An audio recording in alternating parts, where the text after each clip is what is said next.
2. Devarim, first Aliyah. These are the words that Moses addressed to all Israel on the other side of the Jordan. Through the wilderness in the Arabah near Suf, between Paran and Tofel, Laban, Hazerot, and Di Zahab. It is 11 days from Horeb to Kadesh Barnea by the Mount Seir route. It was in the 40th year of the first day of the 11th month that Moses addressed the Israelites in accordance with the insurrections that Hashem had given him for them. After he had defeated Sihon, king of the Amorites, who dwelt in Heshbon, and King Og of Bashan, who dwelt in Ashtaroth and Edrei. On the other side of the Jordan, in the land of Moab, Moses undertook to expound this teaching. He said, "Our God Hashem spoke to us in Horeb, saying, 'You have stayed long enough at this mountain. Start out and make your way to the hill country of the Amorites and to all their neighbors in Arabah, the hill country, the Shephelah, the Negev, the seacoast, the land of the Canaanites, and the Lebanon, as far as the great river, the river Euphrates. See, I place land to your disposal. Go take possession of the land that Hashem swore to your fathers, Abraham, Isaac, and Jacob, to assign to them and to their heirs fast after them. Thereupon I said to you, I cannot bear the burden of you by myself. Your God Hashem has multiplied you until you are today as numerous as the stars in the sky." Second Aliyah. May Hashem, the God of your ancestors, increase your numbers 1,000-fold and bless you as promised. How can I bear unaided the trouble of you and the burden and the bickering? Pick from each of your tribes candidates who are wise, discerning, and experienced, and I will appoint them as your heads. You answered me and said, what you propose to do is good. So I took your tribal leaders, wise and experienced men, and appointed them heads over you, chiefs of thousands, chiefs of hundreds, chiefs of 50s, and chiefs of 10s, and officials for your tribes.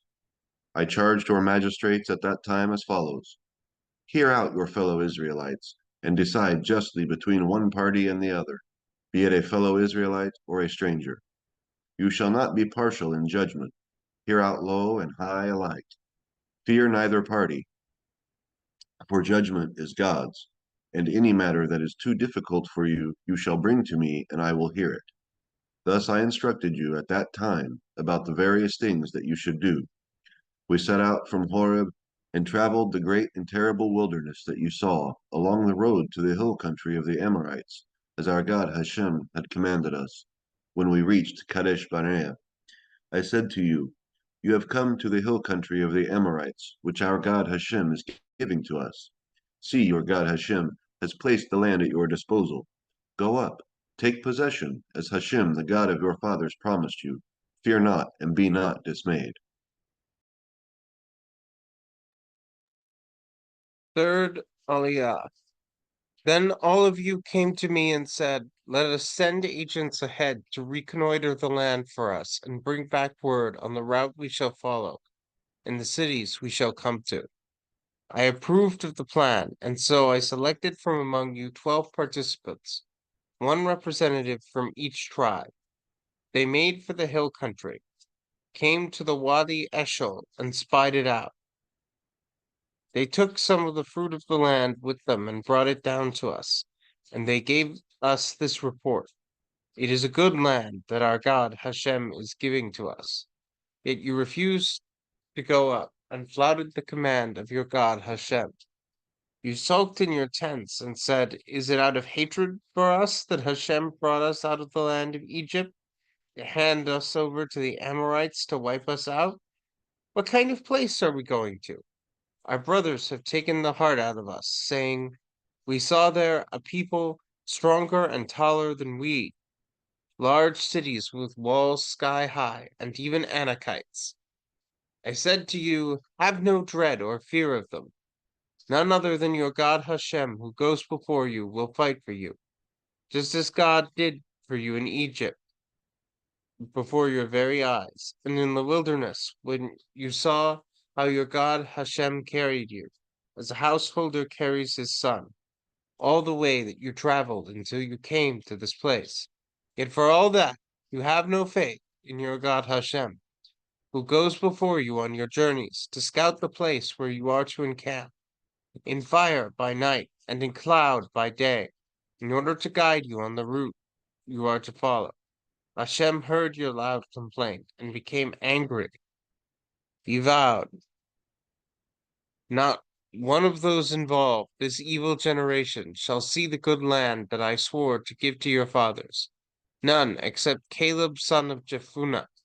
He shall see it, and to him and his descendants I will give the land on which he set foot, because he remained loyal to Hashem. Because of you, Hashem was incensed with me too, saying, you shall not enter it either. Joshua son of Nun, who attends you, he shall enter it. Imbue him with strength, for he shall allot it to Israel. Fourth Aliyah. Moreover, your little ones who you said would be carried off, your children who do not yet know good from bad, they shall enter it. To them will I give it, and they shall possess it.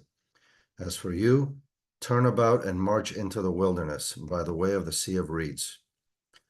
You replied to me, saying, we stand guilty before Hashem. We will go up now and fight, just as our God Hashem commanded us.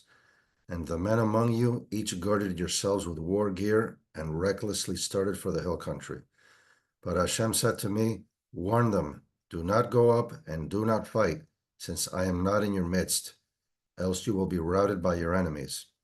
I spoke to you, but you would not listen. You flouted Hashem's command and willfully marched into the hill country. Then the Amorites who lived in those hills came out against you like so many bees and chased you, and they crushed you at Hormah in Seir. Again you wept before Hashem, but Hashem would not heed your cry or give ear to you. Thus, after you had remained in Kadesh that long time, we marched back into the wilderness by the Sea of Reeds, as Hashem had spoken to me, and skirted the hill country of Seir a long time. Fifth Aliyah. Then God said to me, you've been skirting this hill country long enough. Now turn north and charge the people as follows. You will be passing through the territory of your kin, the descendants of Esav who live in Seir. Though they will be afraid of you, be very careful not to provoke them, for I will not give you of their land so much as a foot can tread on. I have given the hill country of Seir as a possession to Esav. What food you eat, you shall obtain from them for money. Even the water you drink, you shall procure from them for money. Indeed, your God has blessed you in all your undertakings. God has watched over your wanderings through this great wilderness. Your God has been with you these past 40 years. You have lacked nothing. We then moved on, away from our kin, the descendants of Esav who live in Seir, away from the road of the Arabah, away from Elat and Ezion-Geber, and we marched on in the direction of the wilderness of Moab. And God said to me, do not harass the Moabites or provoke them to war, for I will not give you any of their land as a possession. I have assigned Ar as a possession to the descendants of Lot. It was formerly inhabited by the Emim, a people great and numerous and as tall as the Anakites. Like the Anakites, they are counted as Rephaim, but the Moabites call them Emim. Similarly, Seir was formerly inhabited by the Horites, but the descendants of Esau dispossessed them, wiping them out and settling in their place, just as Israel did in the land they were to possess, which God had given to them. Up now, cross the Wadi Zered. So we crossed the Wadi Zered. The time we spent in travel from Kadesh Barnea until we crossed the Wadi Zered was 38 years, until that whole generation of warriors had perished from the camp as God had sworn concerning them. Indeed, the hand of God struck them to root them out from the camp until they were finished off. When all the warriors among the people had died off, God spoke to me, saying, you are now passing through the territory of Moab, through Ar. You will then be close to the Ammonites. Do not harass them or start a fight with them, for I will not give any part of the land of the Ammonites to you as a possession. I've assigned it as a possession to the descendants of Lot. It too is counted as Rephaim country. It was formerly inhabited by Rephaim, whom the Ammonites called Zamzumim, a people great and numerous and as tall as the Anakites. God wiped them out so that the Ammonites dispossessed them and settled in their place, as God did for the descendants of Esav who live in Seir by wiping out the Horites before them, so that they dispossessed them and settled in their place, as is still the case. So too with the Avim, who dwelt in villages in the vicinity of Gaza, the Kaftorim, who came from Crete, wiped them out and settled in their place. Up, set out across the Wadi Arnon. See, I give into your power Sihon the Amorite, king of the Heshbon, and his land. Begin the occupation, engage him in battle. This day I begin to put the dread and fear of you upon the peoples everywhere under heaven, so that they shall tremble and quake because of you whenever they hear you mentioned. Then I sent messengers from the wilderness of Kedemot to King Sihon of Heshbon with an offer of peace as follows. Let me pass through your country. I will keep strictly to the highway, turning off neither to the right nor to the left. What food I eat, you will supply for money, and what water I drink, you will furnish for money. Just let me pass through, as the descendants of Esav, who dwell in Seir, did for me, and the Moabites who dwell in Ar, that I may cross the Jordan into the land that our God is giving us. But King Sihon of Heshbon refused to let us pass through, because God had stiffened his will and hardened his heart in order to deliver him into your power, as is now the case. Sixth Aliyah. And Hashem said to me, see, I begin by placing Sihon and his land at your disposal. Begin the occupation, take possession of this land. Sihon with all his troops took the field against us at Jahaz, and our God Hashem delivered him to us, and we defeated him and his sons, all his troops. At the time we captured all his towns, and we doomed every town, men, women, and children, leaving no survivors. We retained as booty only the cattle and the spoil of the cities that we captured.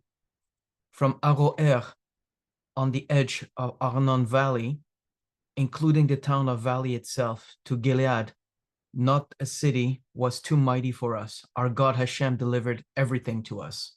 But you did not encroach upon the land of the Amorites, all along the Wadi Jabuk and the towns of the hill country, just as our God Hashem had commanded. We made our way up the road towards Bashan, and King Og of Bashan with all his troops took the field against us at Edrei. But Hashem said to me, do not fear him, for I am delivering him and all his troops and his country into your power, and you will do to him as you did to Sihon, king of the Amorites, who lived in Heshbon.